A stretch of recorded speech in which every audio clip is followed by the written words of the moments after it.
The wind howled through the streets of Detroit, carrying with it the weight of an unforgiving blizzard. Snow fell in thick, swirling sheets, blanketing the world outside in a ghostly white veil. Inside her crumbling home, Dorothy Williams sat in the dim glow of a single light bulb, her breath visible in the cold, praying for a night of peace. But then, the sound came. Knock, knock. At first, she thought it was just the storm, the wind playing tricks on her tired mind. But then it came again, louder, harder, desperate. Dorothy froze. Her heart pounded in her chest, and for a moment, the house seemed to close in on her. Her hands shook as she stood up from the kitchen table, her every step echoing in the silence. She approached the frosted door, peering through the glass. And there, standing in the storm, were 9 massive figures, their beards caked in ice, their eyes filled with an urgency she couldn't understand. Fear gripped her. Who were these men? What do they want? And in the middle of the worst storm of the year, could she trust them? Her hand hovered over the deadbolt, her mind racing with fear. If she opened that door, everything could change. But if she didn't, they might not survive the night. And Dorothy had a choice to make. Dorothy had lived through many winters, but this one was different. This wasn't just a snowstorm. It was a nightmare born from the heart of the coldest season. As the temperature plummeted to 15 below zero, Dorothy's old house groaned under the pressure. The paint peeled from the walls like dead skin, revealing the underlying wear and tear. Her once proud 2-story home had been slowly decaying for years, the foundation weakening with every passing season. Yet, it was still a home, and she had fought to keep it standing, despite the world crumbling around her. Dorothy's life had never been easy. She lived alone in the house that was once filled with the laughter of children and the warmth of a family now scattered across the country. Her daughter, Olivia, lived in California, building a life of her own, while her son, Caleb, was stationed overseas, serving his country. They both called when they could, but Dorothy never wanted to burden them with her struggles. Her pride wouldn't allow it. Tonight, the blizzard outside felt like the world itself was coming to take her. Her old furnace wheezed and rattled, barely making a dent in the freezing air that crept through the cracks of her home. She wore 3 sweaters, her breath visible in the cold kitchen, and yet, it wasn't enough to keep the chill from biting into her bones. Still, she persisted. She had always persisted. Her CB radio crackled on the counter, a rare connection to the outside world. It had been a gift from her late husband, Robert, who had been a trucker. The radio had been his lifeline on the road, and now it was Dorothy's link to a world that had long since forgotten about her. Sometimes, it picked up strange transmissions, sound from the world outside, like whispers of life continuing beyond her small, isolated existence. As the storm worsened, the radio hummed with urgency. Dorothy heard fragmented voices crackling through the static, their words barely distinguishable. But there was one word that stood out: help. It was repeated over and over again, and with it, a sense of dread washed over her. There were people out there, and they were in danger. In this storm, they wouldn't survive.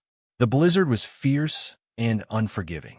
The temperature was dropping fast, and with the wind howling at over 60 miles per hour, the roads were impassable.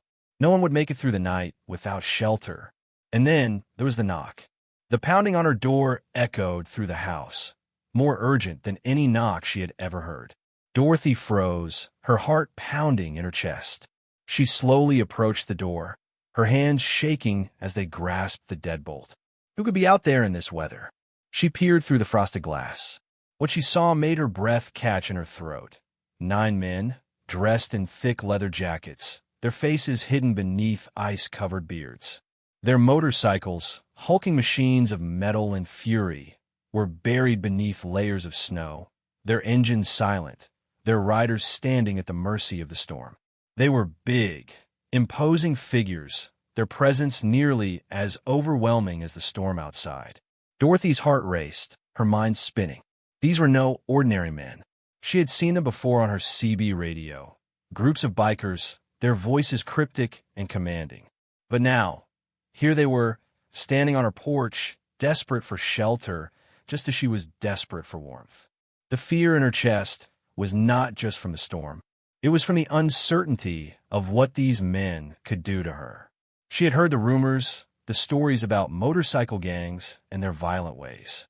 These are not people she could easily trust, but they were human beings, and they were out there, freezing, dying in the storm. Her fingers trembled on the deadbolt. She could lock the door, turn away, and leave them to die in the cold. She could survive the night alone, as she had done countless times before. But was that the right choice? Could she live with herself knowing that she had let 9 men die when she could have helped them? Dorothy's breath quickened as the reality of the situation hit her. She was alone, with no one to help. But these men needed her. "Ma'am," a voice came from the other side of the door, deep and commanding. "Please, we just need shelter for the night. Our bikes are dead, and we can't go any further. We have sleeping bags. We won't be any trouble." The voice, though rough, was respectful. It wasn't the tone of a man demanding something.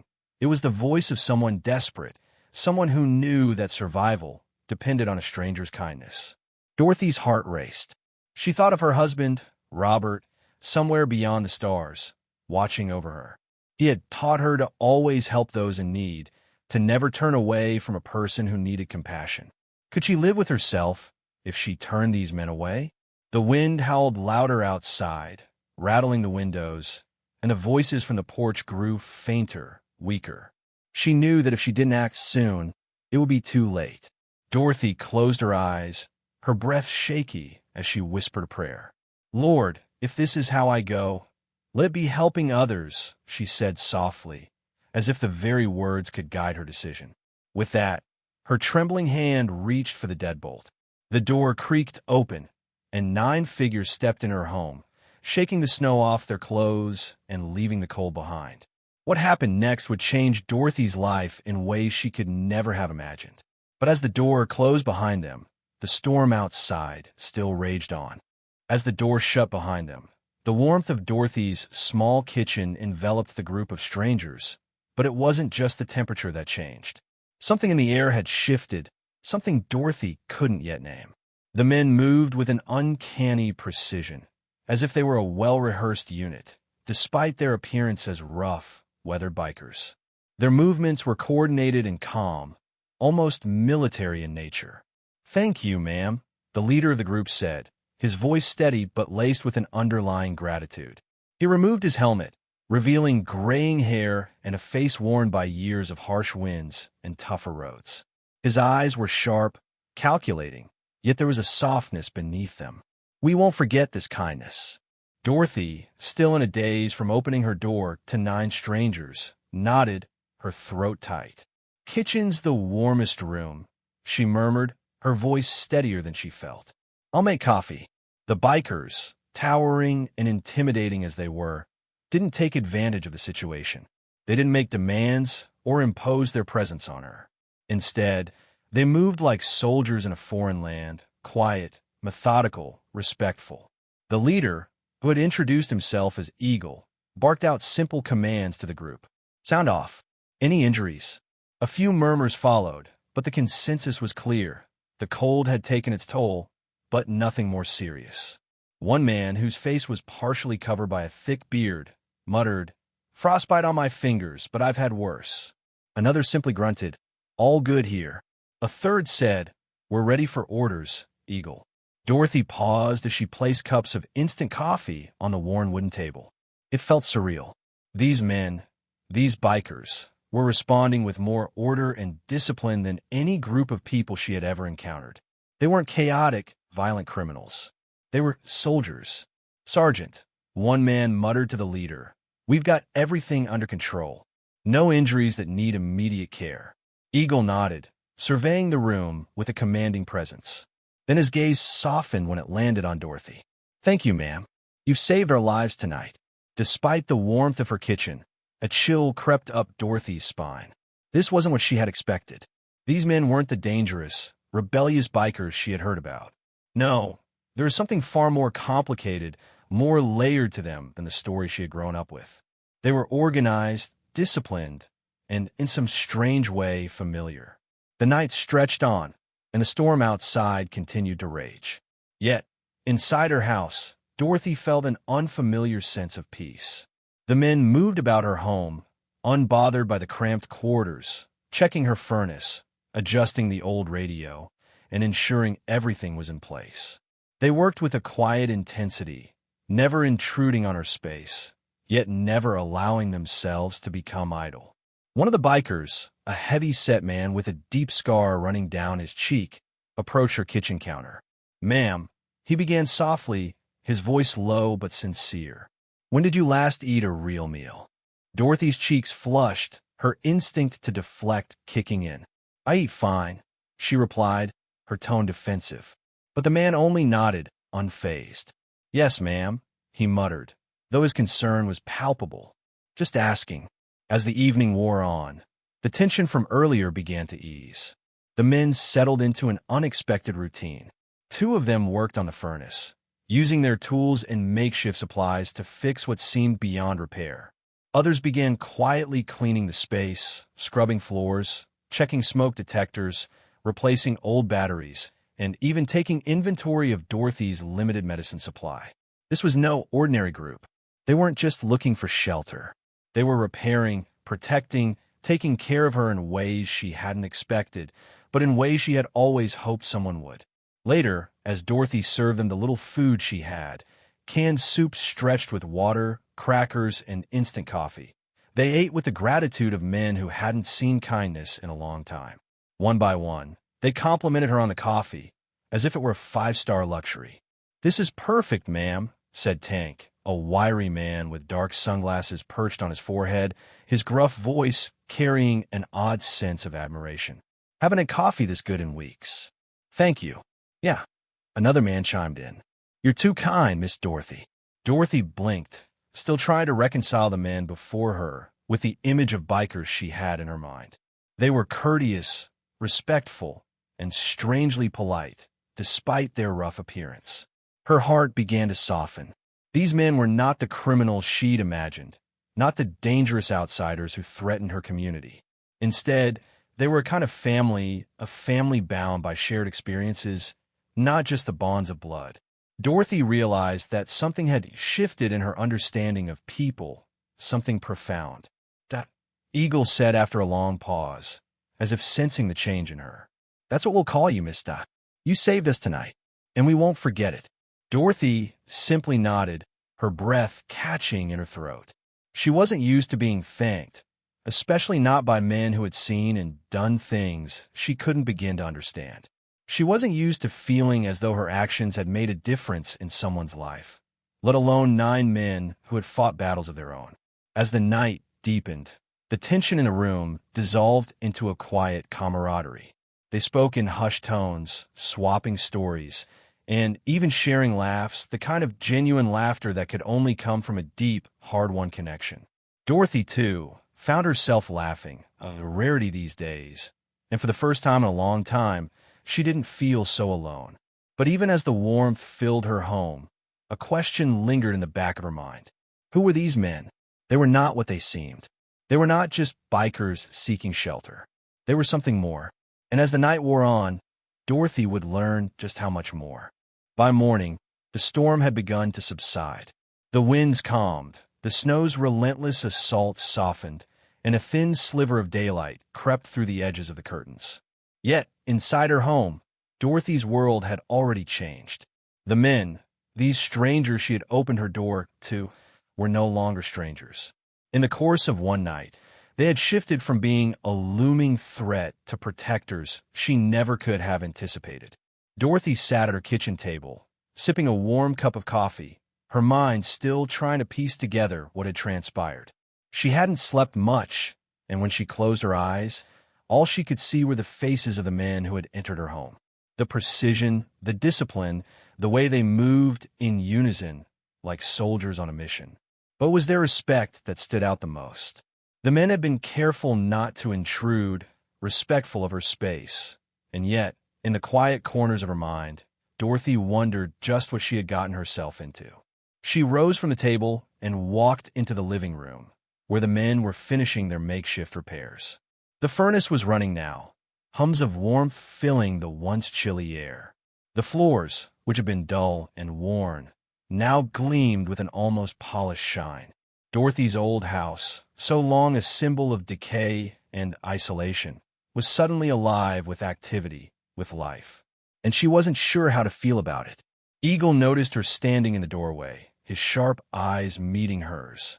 "Everything all right, ma'am?"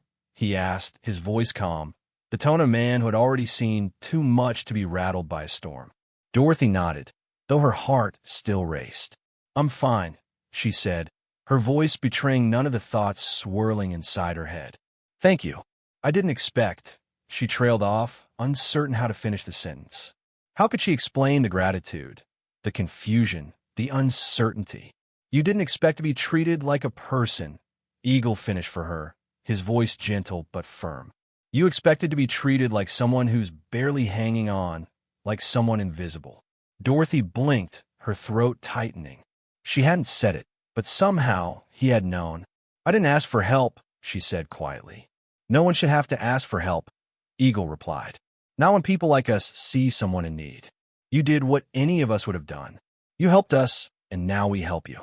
The rest of the group stood around her home, quietly talking, laughing softly, but all with a sense of purpose.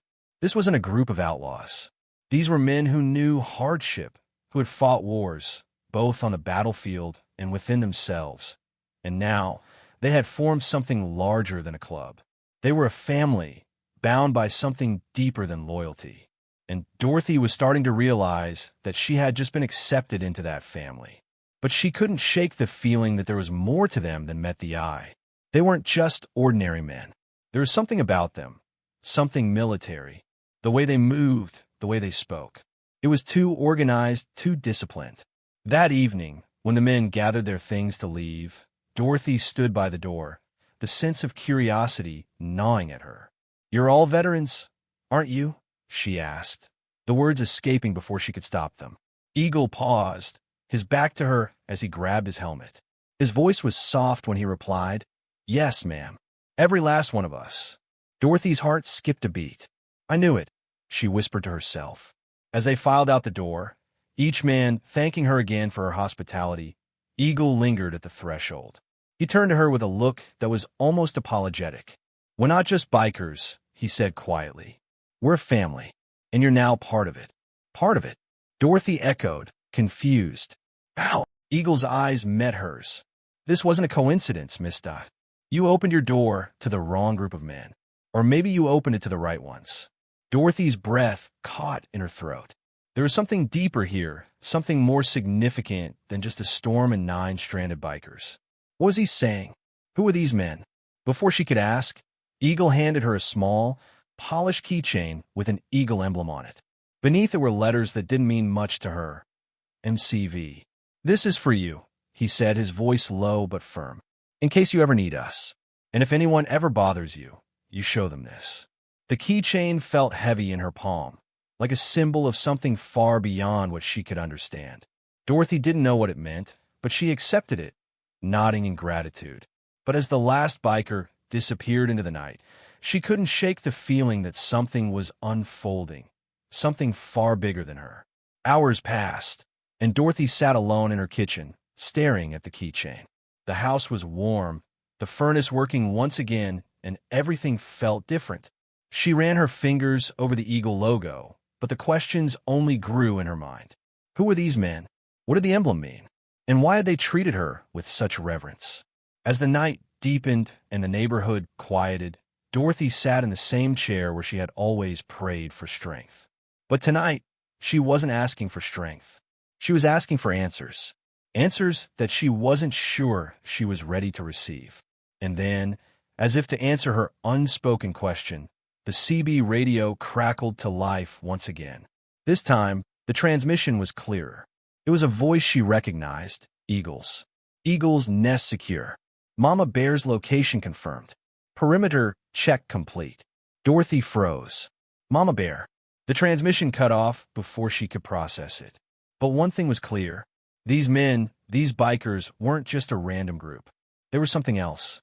And her life, her quiet existence, was about to change forever. The next morning, Dorothy couldn't shake the feeling that something was happening, something bigger than her, something far beyond her understanding. Her life, which had been a series of quiet, solitary days punctuated only by the occasional phone call from Olivia or Caleb, was now being enveloped in a whirlwind of change. The strange, cryptic transmissions on the CB radio, the keychain with the eagle emblem, and the unsettling thought that the bikers she had helped were part of something far larger than she had imagined all filled her mind. But there was one question that stuck with her. Why had they called her Mama Bear? The next few days were filled with subtle but undeniable changes. The snow had stopped falling, but the presence of the 9 men lingered in ways that Dorothy couldn't ignore. The men had left, but their imprint on her home, her neighborhood, and even her own sense of safety was undeniable. As the days passed, Dorothy began to notice small things she hadn't seen before. The old streetlight in front of her house, the one that had flickered uselessly for months, now burned brightly, casting a warm glow across the sidewalk. The once-forgotten neighbors she hadn't seen in ages began to appear again, walking their dogs, chatting on the corner, and even stopping by her porch to say hello. It wasn't just the street that was changing, it was the people. For the first time in years, Dorothy felt like she was part of something bigger than herself. There was a connection she hadn't felt before, like the neighborhood was starting to rebuild itself, one small act of kindness at a time. But she couldn't ignore the feeling that the bikers, particularly Eagle, were somehow behind it all. A week later, Dorothy woke to find a note on her doorstep. It wasn't signed, but the handwriting was neat and precise. "You've made a difference, Miss Dot. Rest assured, you're not alone anymore. This is just the beginning. Your protection is our priority." It was simple, but it meant something more than she could comprehend. The changes were happening slowly but surely, and they weren't just about her home. They were about her life, her place in the world, and her place in a family she never thought she would find. The mystery of who these men were, and why they had helped her, was starting to unravel, but there was still so much Dorothy didn't understand. The weeks following the storm continued in the same quiet way, but Dorothy noticed something peculiar. The usual rumblings from the street, the sounds of youth lingering on the corners, had ceased. The familiar faces of the young men who used to congregate on the block were no longer around. Instead, there was a quietness, an eerie calm that seemed to stretch across the entire neighborhood. One evening, while sipping tea and contemplating the changes in her life, Dorothy was startled by a knock on her door. She opened it to find Tony, the owner of the corner store. He was standing there, a nervous look on his face. "Miss Dot, you know those bikers you helped out a couple of weeks ago?" Tony asked, his voice shaky. "They've been asking around about you. Real polite, but intense. You know anything about it?" Dorothy froze. She had suspected this would happen, but the way Tony spoke, as if he were scared, made her uneasy. "I don't know much," Dorothy replied, trying to sound casual. "They just needed shelter." Tony nodded, looking over his shoulder, as if to ensure no one was watching. "Well, I don't know what's going on, but things are different. The guys who usually hang around the corner, they haven't been showing up lately. Not since those bikers came through." Dorothy's heart skipped a beat. The bikers had done something, but she didn't know what. There were too many pieces missing from the puzzle, and she couldn't make sense of it all. As the days passed, more strange occurrences followed. The once dilapidated house next door, the one that had been abandoned for years, was suddenly being renovated. The windows were replaced. The roof was fixed. The yard was cleaned, and soon, a brand new American flag fluttered in the wind on a flagpole in the front yard. And then, the real shock came. Dorothy's phone rang one evening, the familiar sound of her old, cracked handset piercing the silence. She picked it up and was surprised to hear Eagle's voice on the other end. "Miss Dot, we're doing some work in your neighborhood," he said, his voice calm but resolute. "We're making sure it's safe, and we're setting things right." Dorothy's mind raced. "What do you mean? What's going on?" "We're securing the neighborhood," Eagle replied. "We're here to protect you, Miss Dot. You've earned more than you think." Dorothy's mind spun with questions. She had been a witness to the subtle transformations happening around her, but now she was hearing the full extent of what was happening. The bikers, no, these men, were not just looking out for her. They were looking out for the entire community. "Why me?" Dorothy asked, her voice barely above a whisper. Why are you doing all of this? There was a long pause on the other end of the line before Eagle responded. Because, Miss Dot, you're not just anyone. You're family. Before she could respond, the line went dead. Dorothy stood there, the phone still pressed to her ear, trying to make sense of what had just happened. Her life, once a lonely battle against time and decay, had become something she could never have imagined. And what she didn't know was that her role in this story was far from over. The next few days felt like a blur for Dorothy. Each morning, she awoke to find the neighborhood just a little bit different. The abandoned houses that had once stood as empty shells were now vibrant with activity. The streetlights, once dim and flickering, now illuminated her block with a warmth she hadn't seen in years. There was an undeniable sense of community, but it was far beyond what she could have ever imagined. Dorothy was no longer the quiet observer of the changes around her. She was part of something much larger, a movement she hadn't asked for, but that was now shaping her world in ways she couldn't fully comprehend. One day, just as Dorothy was finishing her daily walk to the store, she encountered Tony again, this time with a grim expression on his face. He was standing outside his corner store, looking down the street with a furrowed brow. As Dorothy approached, he waved her over. "Miss, there's something you need to know," he said, his voice low. "Things are changing around here. You've seen it, right? The renovations, the new people moving in." Dorothy nodded, her curiosity piqued. "They're not just fixing up the houses," Tony continued. "I think they're trying to take control of this neighborhood. The bikers, they're behind all of this. They're not just here for the storm. They're here to make sure no one else has to live the way you've been living." Dorothy's heart raced. What was he saying? She had seen the changes, but could they really be tied to the bikers? But why? Dorothy asked, the words escaping before she could stop them. "What do they want with us?" Tony hesitated before answering, glancing around as if to make sure no one was listening. "They're veterans, Mista. Real heroes. I don't know all the details, but I've heard them talking about building something. A community. They've got connections, people who can help." Dorothy's mind spun with the possibilities. Was this why the bikers had been so different from what she had expected? They were more than just a gang. They were a family, a brotherhood of men who had seen too much of the world's darkness. And now, they were looking for redemption in the form of service to others. That night, as Dorothy sat in her living room, the warmth of her newly restored furnace wrapping her in comfort, she thought back to her late husband, Robert. How he had always told her that the key to a fulfilling life was service. But Dorothy had never expected to be the recipient of that service. Her thoughts were interrupted by a knock at the door. She froze, unsure of who it could be. She hadn't expected any visitors, and after the men had left, she hadn't seen anyone from the group again. But when she opened the door, it wasn't a stranger standing on the other side. It was Eagle. "Miss," he said, his voice carrying that same calm authority she had grown to recognize. "We need to talk." Dorothy stepped aside to let him in, her heart pounding in her chest. What now? What more could there be? As Eagle entered the living room, he gave a quick look around, his eyes taking in the small changes. "Your home looks good, Miss Doc.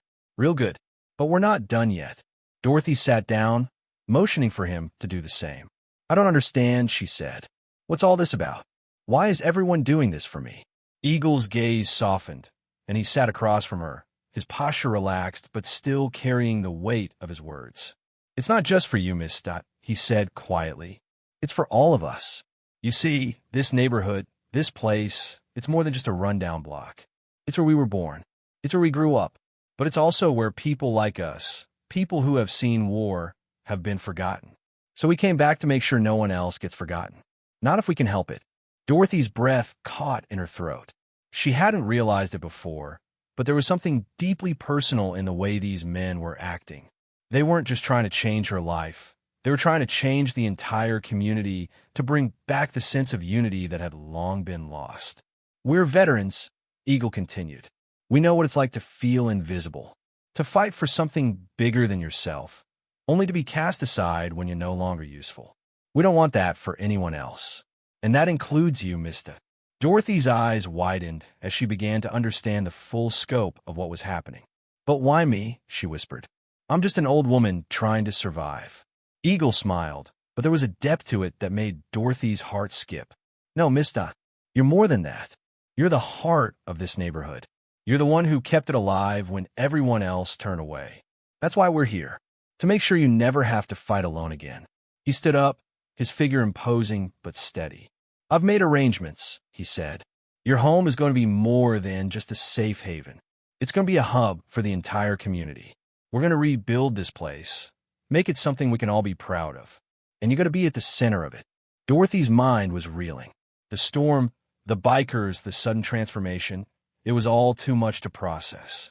But in that moment, she realized one undeniable truth. This wasn't just about survival anymore. This was about something far bigger. This was about healing, redemption, and the power of community. As Eagle made his way to the door, he paused and turned back.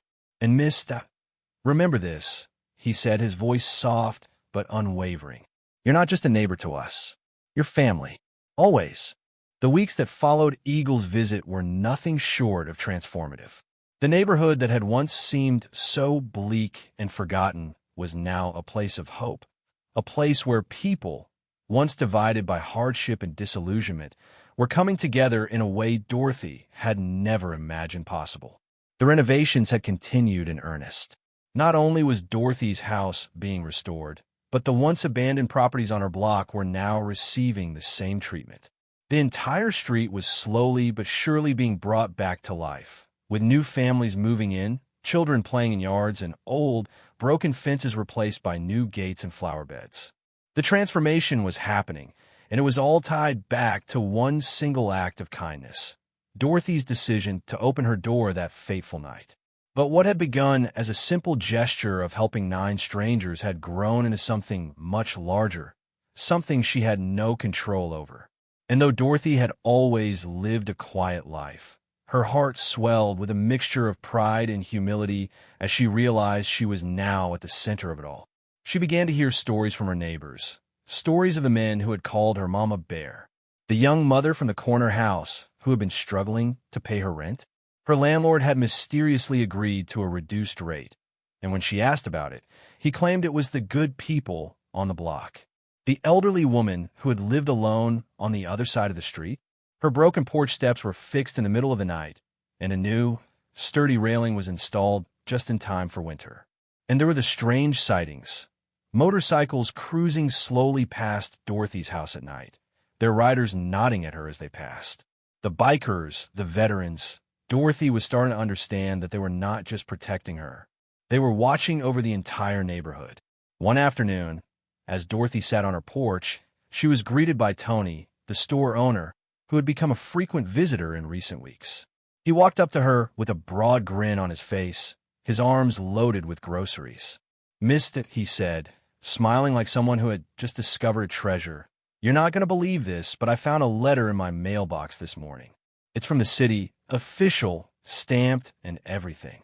Dorothy raised an eyebrow. Her curiosity piqued. What did it say? Tony handed her the envelope.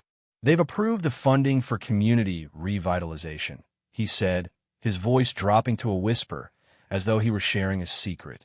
"They've decided to make this block a pilot program for the whole district. They're bringing in more support, more services, and the bikers, they're backing the whole thing. It's official now." Dorothy stared at the letter, her hands shaking slightly as she read the words. The city, the government, the very people who had once turned their back on neighborhoods like hers, were now backing the bikers, the veterans, and their vision. She couldn't believe what she was reading. "You did it, Miss," Tony said, his voice full of awe. "You and those men, you changed everything." Dorothy didn't know what to say. She had never asked for any of this.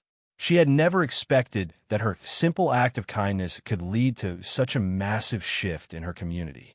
But as she stood on her porch, looking out over the street that was beginning to come alive, she realized something profound.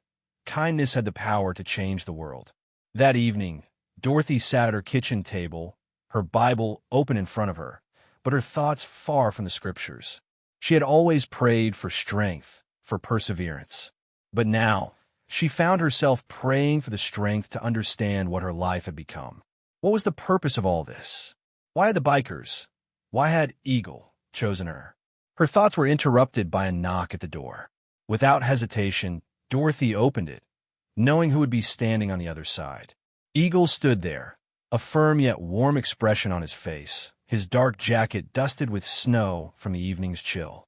Behind him, the other men, Tank, Doc, Diesel, and the others, stood at attention, as if waiting for her command. "I hope I'm not interrupting," Eagle said, his tone polite, but there was an unmistakable seriousness to his words. "We're here to check in. We got something important to discuss." Dorothy nodded, stepping aside to let them in. She wasn't sure what to expect, but she knew that whatever it was, it would change her life once again. The men entered with the same military precision she had seen the first night, but this time, there was a sense of purpose that went beyond survival. They weren't just here to seek shelter. They were here to lay down roots, to build something lasting. And for the first time since Robert's death, Dorothy felt a sense of deep belonging. Eagle turned to her, his voice steady as he spoke. "Miss Dot, I need to tell you something. Something you're going to want to hear." Dorothy waited, her heart racing as she braced herself for what was to come. "We've been working on something for you," Eagle continued, his eyes meeting hers with a quiet intensity. "A plan to make sure you're taken care of, to make sure you never have to worry again. Not just your house, but your future. We're not just fixing things, we're building them up from the ground. And we want you to be part of it." Dorothy's breath caught in her chest. "Part of it?" Eagle nodded. "You become more than just a neighbor. You're our leader, our cornerstone. Without you, none of this would have been possible." The words hit Dorothy like a wave, crashing over her with a force she couldn't resist. She had always seen herself as just a woman trying to survive, but here, in this moment, she realized she was more. She was the heart of something much larger than she had ever imagined.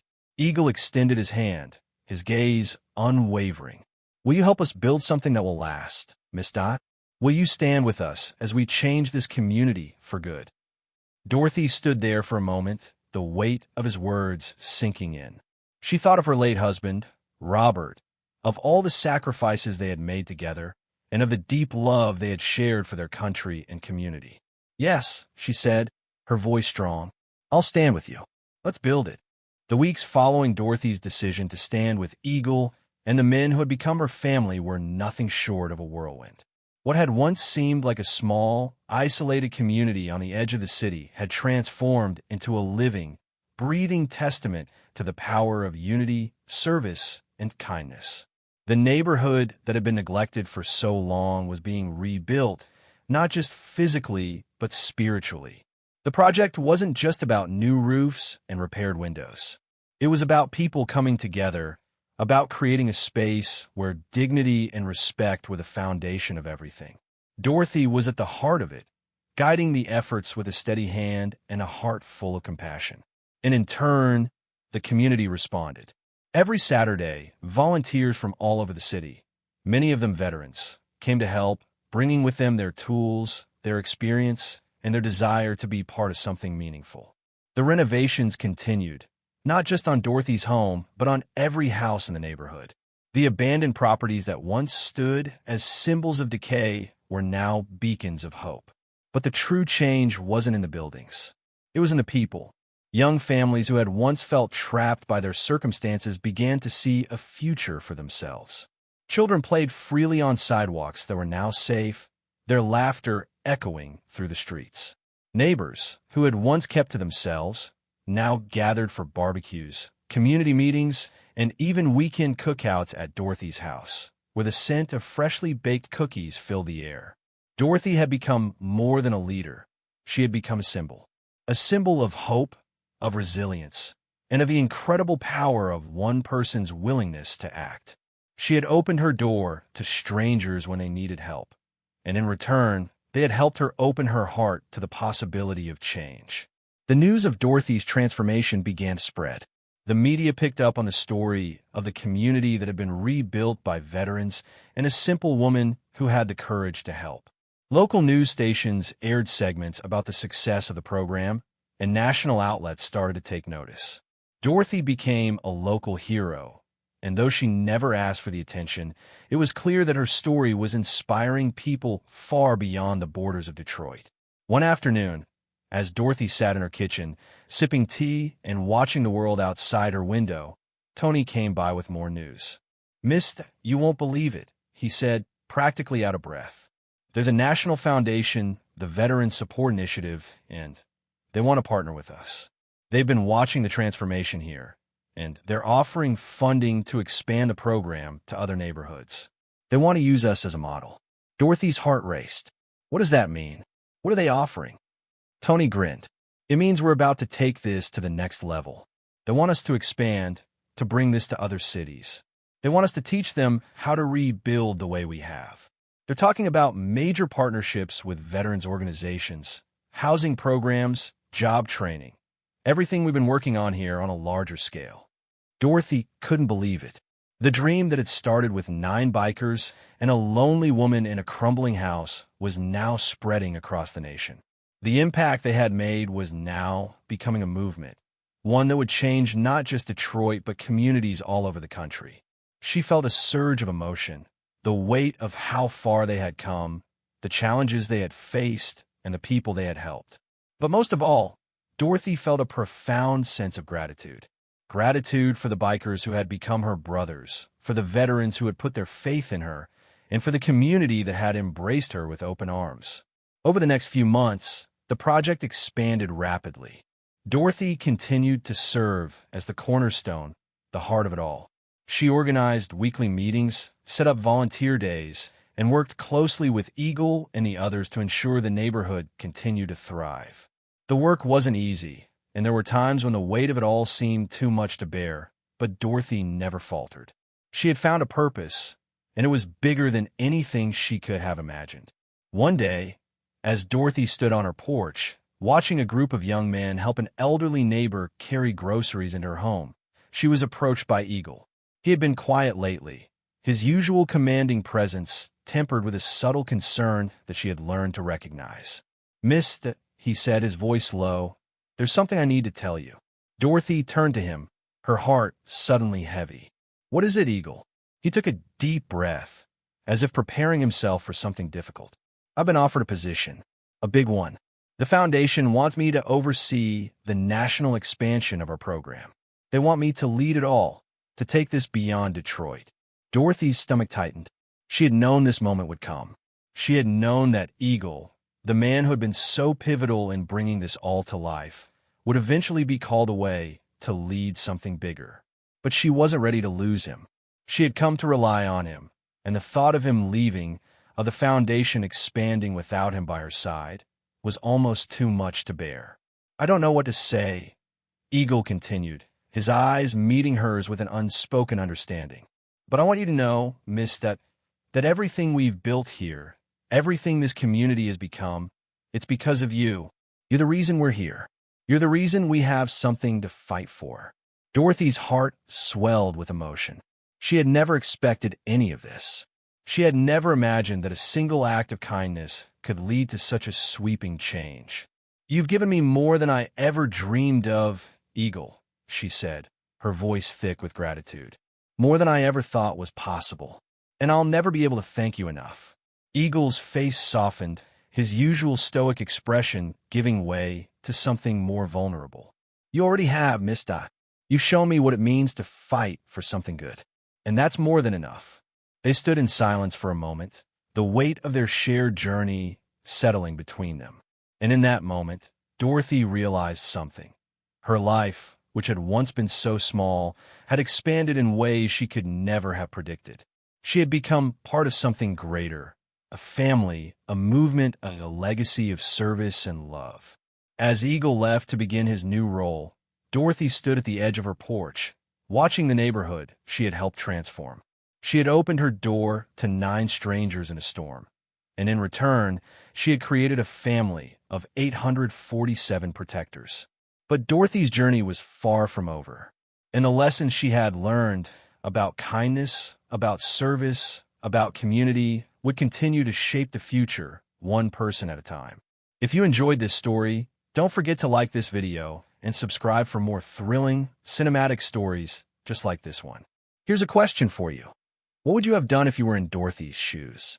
Share your thoughts in the comments below, let's talk about the power of kindness.